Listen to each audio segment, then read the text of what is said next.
Hello दोस्तों, स्वागत है आपका अपने YouTube channel study for awareness में। तो दोस्तों, आज शुरू करते हैं हम अपना 24वां टॉपिक दक्षिण भारत के प्रमुख राजवंश के बारे में। इससे पहले हमने पढ़ा 22वां और 23वां टॉपिक। 23वां टॉपिक था वर्धन वंश के बारे में। तो दोस्तों, यह वीडियो आपके रिवीजन के लिए, आपके नॉलेज के लिए बहुत ही लाभदायक होगा। तो इस वीडियो को शुरू से लेकर अंत तक जरूर देखें। तो चलिए शुरू करते हैं दक्षिण भारत के प्रमुख राजवंशों के बारे में। उसमें से पहला राजवंश है पल्लव वंश। पल्लव वंश का संस्थापक सिंह विष्णु था। पल्लव वंश का संस्थापक कौन था? सिंह विष्णु, जो कि 575 ईस्वी से लेकर 600 ईस्वी तक राज किया। इसकी राजधानी कांची, जो कि तमिलनाडु में कांचीपुरम थी।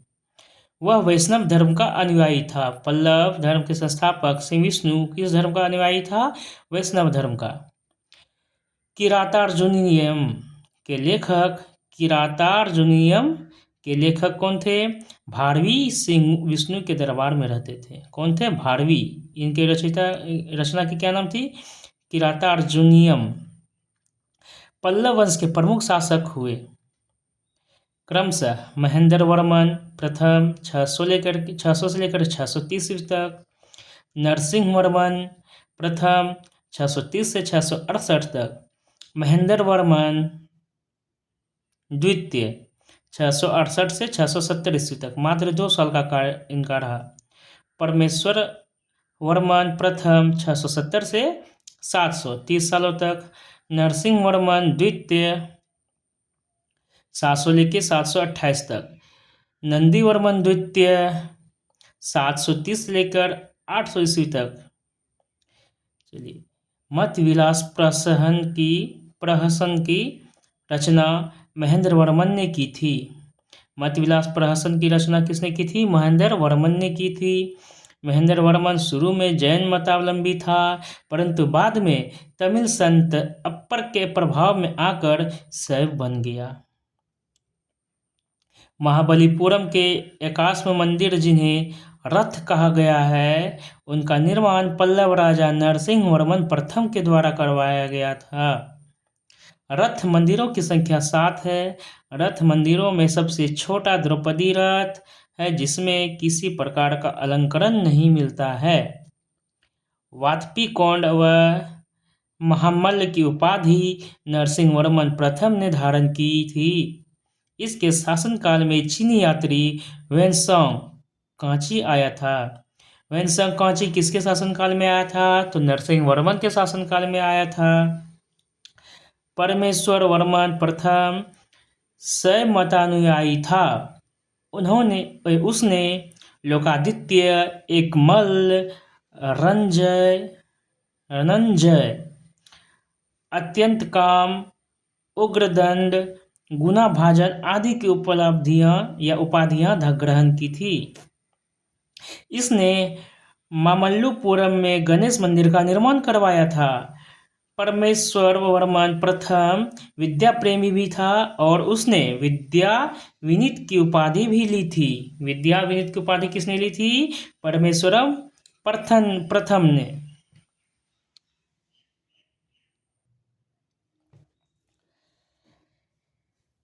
अरबों के आक्रमण के समय पल्लवों का शासक नरसिंह वर्मन द्वितीय था। उसने राजाओं में सिंह, आगम प्रिय यानी कि शास्त्रों का प्रेमी और शंकर भक्त यानी कि शिव का उपासक की उपाधियां धारण की। उसने कांची के कैलाशनाथ मंदिर का निर्माण करवाया। कांची के कैलाशनाथ मंदिर का निर्माण किसने करवाया? तो नरसिंह वर्मन द्वितीय ने करवाया, जिसे राज सिद्धेश्वर मंदिर भी कहा जाता है। कैलाशनाथ मंदिर को राज सिद्धेश्वर मंदिर भी कहा जाता है। इसी मंदिर के निर्माण से द्रविड़ स्थापत्य कला की शुरुआत हुई। द्रविड़ स्थापत्य कला की शुरुआत किस मंदिर से हुई? कैलाशनाथ मंदिर या राज सिद्धेश्वर मंदिर से हुई। इसे किसने बनवाया? तो नरसिंह द्वितीय ने बनवाया। यह पल्लव का शासक था। महाबलीपुरम में शोर मंदिर का निर्माण भी नरसिंह वर्मन द्वितीय ने ही किया है। कांची के कैलाशनाथ मंदिर में पल्लव राजाओं और रानियों की आदमकद तस्वीरें लगी है। 10 कुमार चरित्र के लेखक दंडी नरसिंह द्वितीय के दरबार में रहते थे। 10 कुमार चरित्र के लेखक कौन थे? दंडी थे। ये कहाँ पर रहते थे? नरसिंह द्वितीय के दरबार में रहते थे। कांची के मुक्तेश्वर मंदिर तथा बैकुंठ पेरुमाल मंदिर का निर्माण नंदी वर्मन द्वितीय ने कराया। कांची के मुक्तेश्वर मंदिर का तथा बैकुंठ पेरुमल मंदिर का निर्माण भी नंदीवर्धन द्वितीय ने कराया। प्रसिद्ध वैष्णव संत तिरुमंगई अलवार नंदीवर्मन द्वितीय के समकालीन थे। प्रसिद्ध वैष्णव संत, क्या नाम था उनका? तिरुमंगई। ये कहाँ के थे? किसके समकालीन थे? नंदीवर्मन द्वितीय के समकालीन थे। तो इस प्रकार हमने पल्लव वंश के बारे में पढ़ा। अब आगे पढ़ेंगे चोल वंश के बारे में।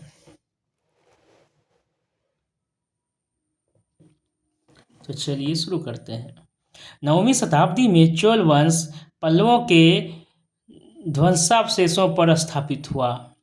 इस वंश के संस्थापक विजयालय थे, जो कि 850 लेकर 887 ईस्वी तक शासन किया, जिसकी राजधानी तांजाई, जो कि तंजौर या तंजावुर था। तंजावुर का वास्तुकार कुंजरमल्लन राजराज पेरुथच्चन था। तंजावुर का वास्तुकार कौन था? कुंजरमल्लन राजराज पेरुथच्चन था। विजयालय ने नरकेसरी की उपाधि धारण की और निशुंभसुदिनी देवी का मंदिर बनवाया। निशुंभसुदिनी देवी का मंदिर किसने बनवाया? विजयालय ने। चोलों का स्वतंत्र राज्य आदित्य प्रथम ने प्रस्थापित किया। पल्लवों पर विजय पाने के उपरांत आदित्य प्रथम को कोंडराम की उपाधि धारण की। तक्कोलम के युद्ध में राष्ट्रकूट नरेश कृष्ण तृतीय ने प्रांतक प्रथम को पराजित किया तथा इस युद्ध में प्रांतक प्रथम का बड़ा लड़का राजादित्य मारा गया। राजराज प्रथम ने श्रीलंका पर आक्रमण किया। वहां के राजा महिम पांचवी को भागकर श्रीलंका के दक्षिण जिला रोहन में शरण लेनी पड़ी। राजराज प्रथम श्रीलंका के विजित प्रदेशों को चोल साम्राज्य का एक नया प्रांत मुमिंडचोल मंडलम यानी कि राजधानी पोलनारुवा बनाया। राजराज प्रथम शैव धर्म का अनुयायी था। इसने तंजौर में राजराजेश्वर मंदिर का निर्माण कराया, जो कि शिव मंदिर था। यह बहुत ही आपका ये जो पॉइंट है बहुत ही यूजफुल पॉइंट है। यहाँ से क्वेश्चन प्रायः आते हैं। राजराज प्रथम शैव धर्म का अनुयायी था। इसने तंजौर में राजराजेश्वर मंदिर का निर्माण करवाया। चोल साम्राज्य का सर्वाधिक विस्तार राजेंद्र प्रथम के शासनकाल में हुआ। बंगाल के पाल शासक महिपाल को पराजित करने के बाद राजेंद्र प्रथम ने गंगैकोंड चोल की उपाधि धारण की और नवीन राजधानी गंगैकोंड चोलपुरम के निकट चोलगंगम नामक विशाल तालाब का निर्माण करवाया। चोल काल में भूमि के प्रकार वेल्लनवगाई ये थे गैर ब्राह्मण किसान स्वामी के भूमि। ब्रह्मदे ये थी ब्राह्मणों को उपहार में दी गई भूमि। शाला भोग ये किसी विद्यालय के रखरखाव की भूमि कहलाती थी। देवदान या तिरुनमट्टडकनी ये मंदिर को उपहार में दी गई भूमि थी। देवदान। पल्ली चंदनम यह जैन संस्थानों को दान में दी गई भूमि थी। नोट: गजनी का सुल्तान महमूद राजेंद्र प्रथम का समकालीन था। गजनी का सुल्तान महमूद राजेंद्र प्रथम का समकालीन था। राजेंद्र द्वितीय ने प्रकेसरी की एवं वीर राजेंद्र ने राजकेसरी की उपाधि धारण की। चोल वंश का अंतिम राजा राजेंद्र तृतीय था। चोलों एवं पश्चिमी चालुक्य के बीच शांति स्थापित करने में गोवा के कदंब शासक जयकेश प्रथम ने की भूमिका निभाई थी। विक्रम चोल अभाव एवं अकाल से ग्रस्त गरीब जनता से राजस्व वसूल कर चिदंबरम मंदिर का विस्तार करवा रहा था। कुलोत्तुंग द्वितीय ने चिदंबरम मंदिर में स्थित गोविंदराज यानी कि विष्णु की मूर्ति को समुद्र में फेंकवा दिया। किसने? तो कुलोत्तुंग द्वितीय ने। कालांतर में वैष्णव आचार्य रामानुजाचार्य ने उक्त मूर्ति का पुनरुद्धार किया और उसे तिरुपति के मंदिर में प्राण प्रतिष्ठित किया। चोल प्रशासन में भाग लेने वाले उच्च पदाधिकारियों को पेरुंदरम एवं निम्न श्रेणी के पदाधिकारियों को सेरुंदरन कहा जाता था। लेखों में कुछ उच्च अधिकारियों को उड़नकुटम कहा गया है, जिसका अर्थ है सदा राजा के पास रहने वाला अधिकारी। उसको क्या कहा जाता है? उड़नकुटम। संपूर्ण चोल साम्राज्य 6 मंडलमों यानी कि प्रांत में विभक्त था। मंडलम कोट्टम में, कोट्टम नाडु में एवं नाडु कई कुर्मों में विभक्त था। नाडु की स्थानीय सभा को नाटुर एवं नगर की स्थानीय सभा को नगरतार कहा जाता था।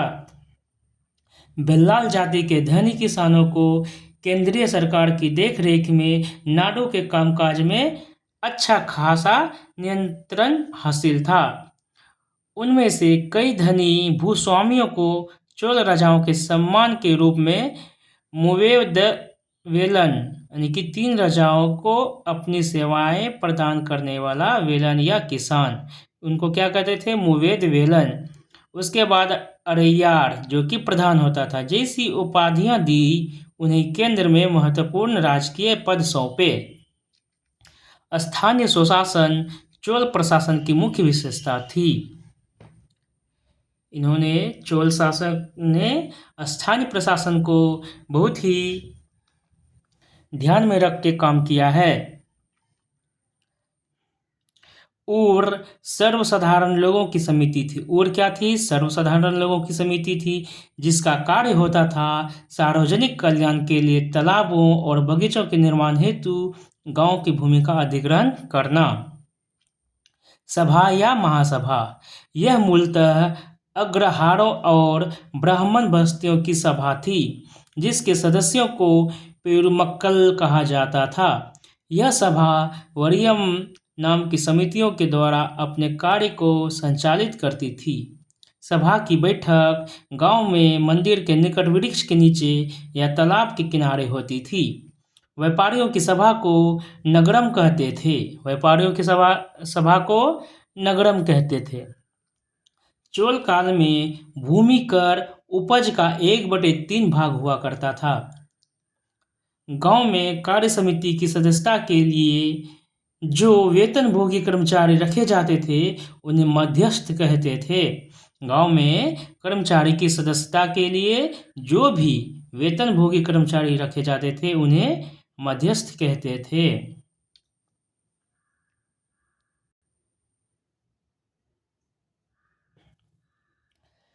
उत्तर मेरूर अभिलेख के अनुसार सभा की सदस्यता। पहली, सभा की सदस्यता के लिए इच्छुक लोगों को ऐसी भूमि का स्वामी होना चाहिए जहां से भू राजस्व वसूला जाता था या वसूला जाए। उसके पास कम से कम अपना घर होना चाहिए। तीसरी, उनकी उम्र 35 से 70 के बीच ही होना चाहिए। चौथा, उन्हें वेदों का भी ज्ञान होना चाहिए। पांचवा, उन्हें प्रशासनिक मामलों की अच्छी जानकारी होनी चाहिए और ईमानदार होना चाहिए। छठा, यदि कोई पिछले 3 सालों में किसी समिति का सदस्य रहा है तो वह किसी और समिति का सदस्य नहीं बन सकता। जिसने अपने या अपने संबंधियों के खाते जमा नहीं कराए हैं वह चुनाव नहीं लड़ सकता। तो ये थे उत्तर मेरूर अभिलेख के अनुसार सभा की सदस्यता पाने की नियम।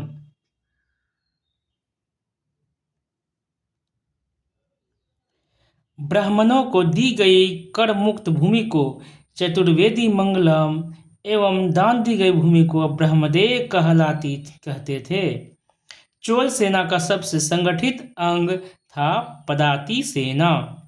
चोल काल में कनलजू सोने के सिक्के थे। कनलजू सोने के सिक्के थे। तमिल कवियों में जयंगोदर प्रसिद्ध कवि था। जयंगोदर प्रसिद्ध कवि था जो कुलोत्तुंग प्रथम की राजकवि है ना, कुलोत्तुंग प्रथम का राजकवि था। उसकी रचना है कलिंग तुपर्णी। कलिंग तुपर्णी। कंबन, ओट्टकुट्टन और पुगलेंदी को तमिल साहित्य का और पंप, पोन्न एवं रन्न कन्नड़ साहित्य का त्रिरत्न कहा जाता है।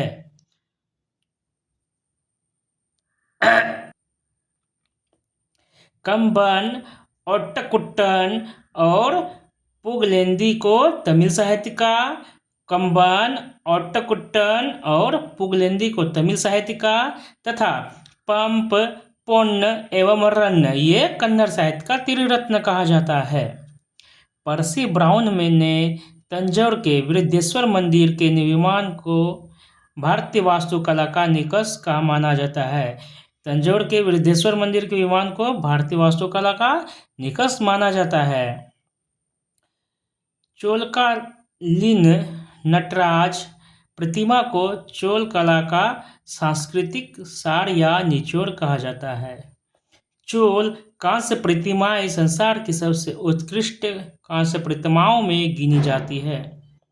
शैव संत ईशान शिव पंडित राजेंद्र प्रथम के गुरु थे। शैव संत ईशान शिव पंडित राजेंद्र प्रथम के गुरु थे। चोल काल जो कि 10वीं सदी का था, उसका सबसे महत्वपूर्ण बंदरगाह कहाँ था? कावेरी पट्टनम था।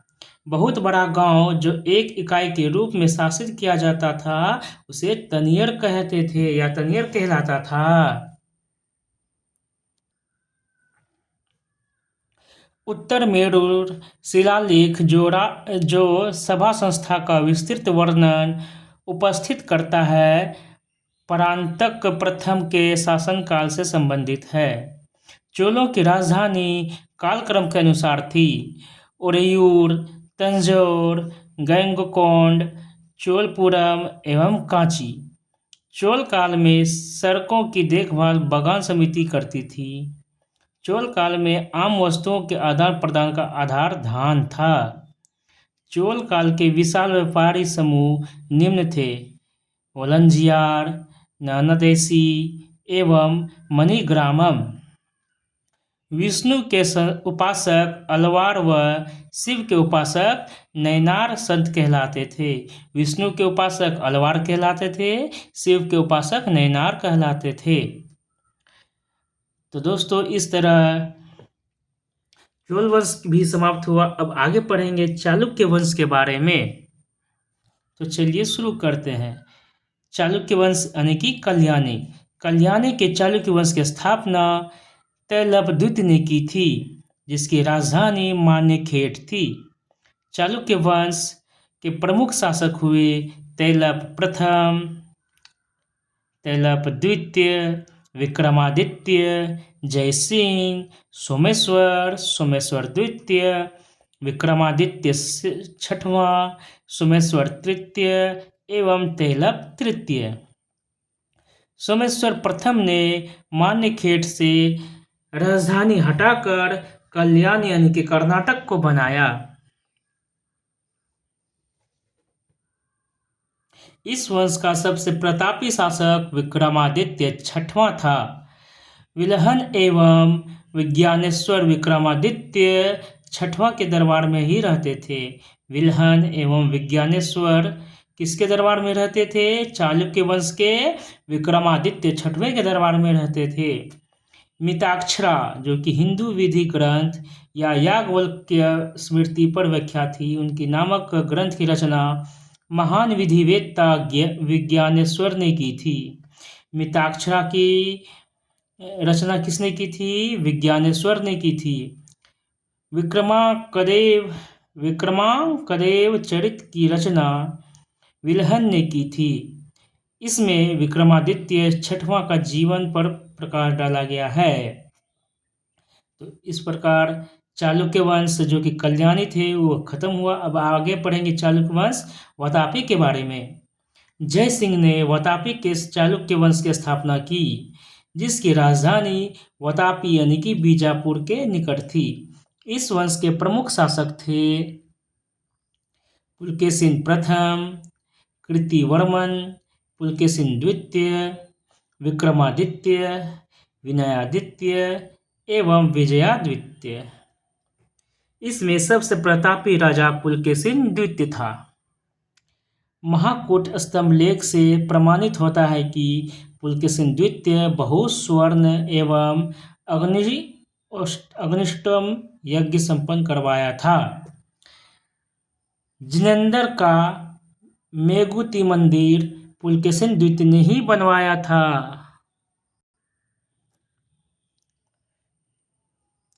महाकूट स्तंभ लेख से प्रमाणित क्या होता है कि पुलकेशिन द्वितीय बहुस्वर्ण एवं अग्निष्टोम यज्ञ संपन्न करवाया था। फिर जिनेंद्र का मेगुती मंदिर किसने बनवाया था? पुलकेशिन द्वितीय ने ही बनवाया था। पुलकेशिन द्वितीय ने हर्षवर्धन को हराकर परमेश्वर की उपाधि धारण की थी। पुलकेशिन द्वितीय ने किसको हराकर? हर्षवर्धन को हराकर परमेश्वर की उपाधि धारण की थी। इसने दक्षिणापथेश्वर की उपाधि भी धारण की थी। दक्षिणापथेश्वर की उपाधि किसने धारण की थी? पुलकेशिन द्वितीय ने। पल्लव वंशी शासक नरसिंह वर्मन प्रथम ने पुलकेशिन द्वितीय को लगभग 642 ईस्वी में परास्त किया और उसकी राजधानी बादामी पर अधिकार कर लिया। संभवतः इसी युद्ध में पुलकेशिन द्वितीय मारा गया। इसी विजय के बाद नरसिंह वर्मन ने वातापिकोड की उपाधि धारण की। इसी विजय के बाद नरसिंह वर्मन ने वातापिकोड की उपाधि धारण की। इन्होंने पुलकेशिन द्वितीय को परास्त कर दिया था। ऐहोल अभिलेख का संबंध पुलकेशिन द्वितीय से है। ऐहोल अभिलेख का संबंध किससे है? पुलकेशिन द्वितीय से है। लेखक रवि कीर्ति थे। अजंता के एक गुहा चित्र में फारसी दूत मंडल को स्वागत करते हुए पुलकेशिन द्वितीय को दिखाया गया है। वातापी का निर्माणकर्ता कृतिवर्मन को माना जाता है। मालवा को जीतने के बाद विनयादित्य ने सकलोत्तर पथनाथ की उपाधि धारण की। मालवा को जीतने के बाद विनयादित्य ने क्या की? सकलोत्तर पथनाथ की उपाधि धारण की। विक्रमादित्य के शासनकाल में ही दक्कन में अरबों ने आक्रमण किया। इस आक्रमण का मुकाबला विक्रमादित्य के भतीजा पुलकेशी ने किया। इस अभियान की सफलता पर विक्रमादित्य ने इसे अवनिजनाश्रय की उपाधि प्रदान की।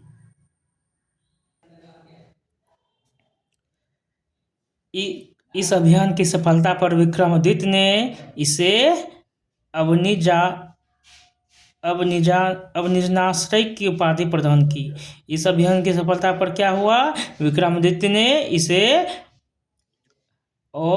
अवनिजनाश्रय की उपाधि प्रदान की।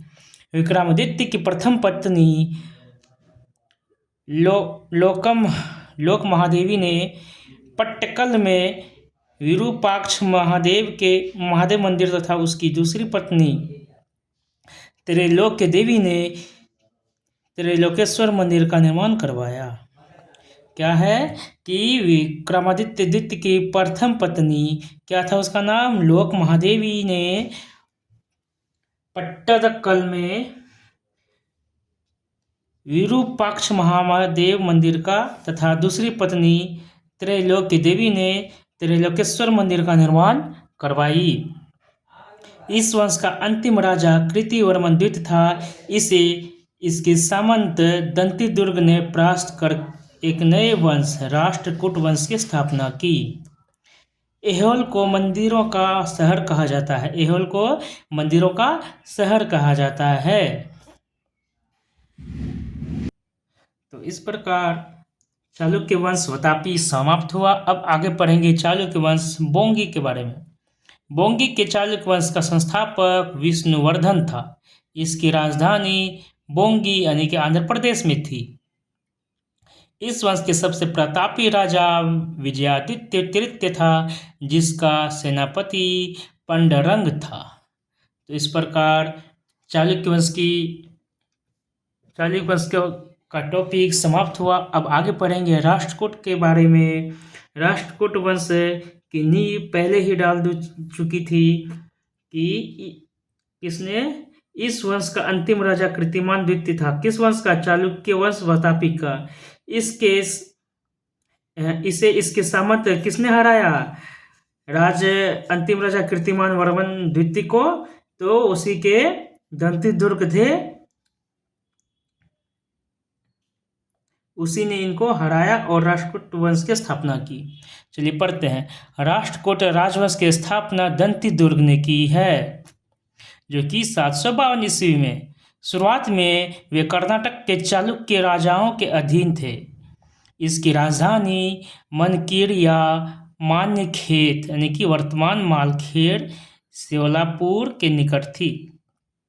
राष्ट्रकूट वंश के प्रमुख शासक थे कृष्ण प्रथम, ध्रुव, गोविंद तृतीय, अमोघवर्ष, कृष्ण द्वितीय, इंद्र तृतीय एवं कृष्ण तृतीय। एलोरा के प्रसिद्ध कैलाश मंदिर का निर्माण कृष्ण प्रथम ने करवाया था। ध्रुव राष्ट्रकूट वंश का पहला शासक था, जिसने कन्नौज पर अधिकार करने हेतु त्रिपक्ष संघर्ष में भाग लिया और प्रतिहार नरेश, वत्सराज एवं पाल नरेश धर्मपाल को पराजित किया। ध्रुव को धारावर्ष भी कहा जाता है। गोविंद तृतीय ने त्रिपक्षीय संघर्ष में भाग लेकर चक्रायुध व उसके संरक्षक धर्मपाल तथा प्रतिहार वंश के शासक नागभट्ट द्वितीय को पराजित किया। पल्लव, पांड्य, केरल व गंग शासकों के संघ को गोविंद तृतीय ने नष्ट किया। अमोघवर्ष जैन धर्म का अनुयायी था। इसने कन्नड़ में कवि राजमार्ग की रचना की। आदि पुराण के रचनाकार जिनसेन एवं गणितासार संग्रह के लेखक महावीराचार्य एवं अमोघवृत्ति के लेखक सत्कायान अमोघवर्ष के दरबार में रहते थे। अमोघवर्ष के तुंगभद्रा नदी में जल समाधि लेकर अपने जीवन का अंत किया। अमोघवर्ष क्या थे? जैन धर्म के अनुयायी थे। इसने क्या किया? कन्नड़ में कवि राजमार्ग की रचना की। आदि पुराण के रचनाकार जिनसेन थे और गणितासार संग्रह के लेखक महावीराचार्य थे एवं अमोघवृत्ति के लेखक सत्यायना थे। ये सब कौन थे? अमोघवर्ष के दरबार में रहते थे। अमोघवर्ष ने तुंगभद्रा नदी में जल समाधि लेकर अपने जीवन का अंत किया। इंद्र तृतीय के शासनकाल में अरब निवासी अल मसूदी भारत आया। इसने तत्कालीन राष्ट्रकूट शासकों को भारत का सर्वश्रेष्ठ शासक कहा। अल मसूदी ने इंद्र तृतीय के शासनकाल में अरब निवासी था, जो कि भारत आया था। राष्ट्रकूट वंश का अंतिम महान शासक कृष्ण तृतीय था। इसी के दरबार में कन्नड़ भाषा के कवि पौन्न रहते थे, जिन्होंने शांति पुराण की रचना की थी। शांति पुराण की रचना किसने की थी? पौन्न ने की थी। कल्याणी के चालुक्य तेलव द्वितीय ने 1973 ईस्वी में कर्क को हराकर राष्ट्रकूट राज्य पर अपना अधिकार कर लिया और कल्याणी के चालुक्य वंश की नींव डाली। एलोरा एवं एलिफेंटा, जो कि महाराष्ट्र में है, गुहा मंदिरों का निर्माण राष्ट्रकूटों के समय में हुआ है। एलोरा में 34 शैलकृत गुफाएं हैं। इसमें 1 से 12 तक बौद्धों, 13 से 29 तक हिंदुओं एवं 30 से 34 तक जैनों की गुफाएं हैं। एलोरा में 34 शैलकृत गुफाएं हैं। इसे किसने बनवाया था, किसके शासनकाल में हुआ है, राष्ट्रकूट के समय में ही हुआ है। इसमें से 1 से 12 तक बौद्धों के लिए, 13 से 29 तक हिंदुओं के लिए एवं 30 से 34 तक जैनों के लिए गुफाएं हैं।